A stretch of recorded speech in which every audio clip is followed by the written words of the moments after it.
Hello, genealogists. This is Craig, and this is Just Genealogy. And today we continue our journey through Genealogy Standards. And today we're going to talk about standard number 16, that is extent. Please remember that I don't represent the Board for Certification of Genealogists, and this is just my opinion, and it's worth probably no more than a grain of salt. So, number 17, extent.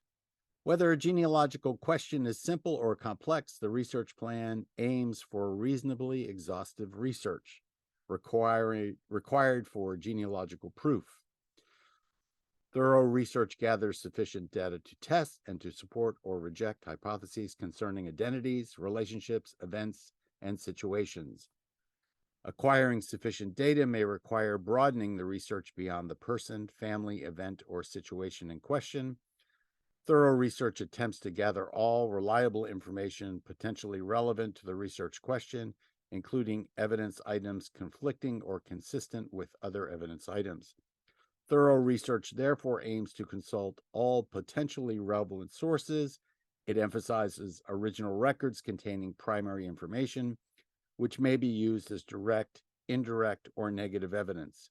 See glossary for definitions of conflicting evidence, direct evidence, evidence, exhaustive research, indirect evidence, information, negative evidence, original record, primary information, proof, reasonably exhaustive research, record, noun, relationship, research questions, and source. So for a couple of weeks, we've had one thing to look in the glossary, and now we have to look at everything in the glossary. But that's what an exhaustive search is all about. And that's what we've been leading up to, is that the research plan has to lead you to an exhaustive search. The issue being, as I said last time, that sometimes you just don't know what constitutes an exhaustive search.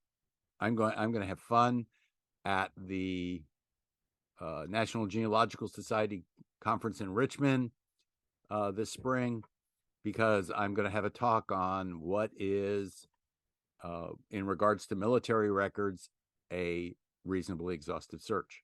And most people, when it comes to military records, do not do reasonably exhaustive searches, in my mind.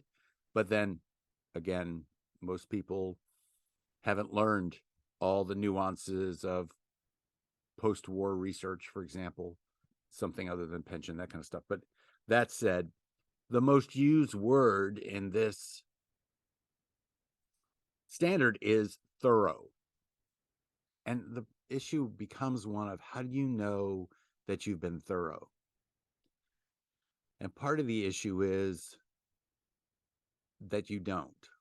I judge the thoroughness of my research by the number of records that I've been able to collect, which we'll soon talk about collecting record standards. The number of records that I've been able to collect that, in fact, tell me the same answer. Knowing also, in regards to those number of records, that some might be original and some might be derivative, and knowing the difference between that. I've done several videos so far this past year on Genealogical Proof Standard. I've done several videos on issues that deal with the concept of all of the things that we're talking about in this standard. So I'll try to track each one of those down and put the links eventually in the description so that you can get to them. But I'll be sure to put a link at the end in the final scenes of today so that you can get to the pieces on Genealogical Proof Standard, because there's several videos that deal with Genealogical Proof Standard if you haven't dealt with that before. Recognize that if you don't do a reasonably exhaustive search, someday somebody may do that search and find out that the conclusions that you've come to are incorrect. And that is the worst thing that can happen to a genealogist, is to have someone, after you've put your research to bed, who puts research to bed? After you've put your research to bed, that somebody comes along and demonstrates that your views were just hokum. And that's a shame. And you can avoid that with a reasonably exhaustive search. So your research has to be extensive. It may take you 30 years. I have projects that I've been working on for 30 years, and a lot of it there are a lot of reasons why I haven't solved them.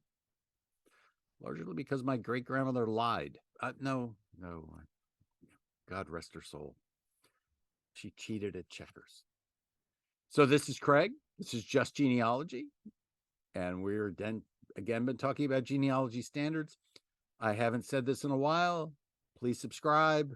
Please click that bell so you get notified when I do another video, because I'm not doing them every day like I used to. There just isn't enough time in my scheme of things and have me still be awake. It's exhausting. Anyway, please subscribe. Please tell your friends.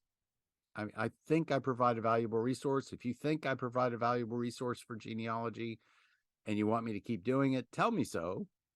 Put something in the comments. Tell me what you want me to talk about, and I'll try to get to the point where I can actually talk about them again.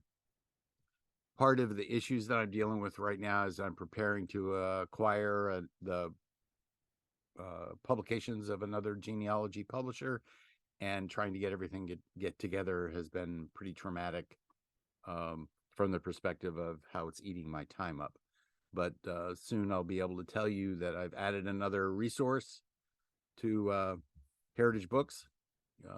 Not that I haven't been selling it for years. So anyway, this is Craig. This is Just Genealogy. Please subscribe, and I will see you soon.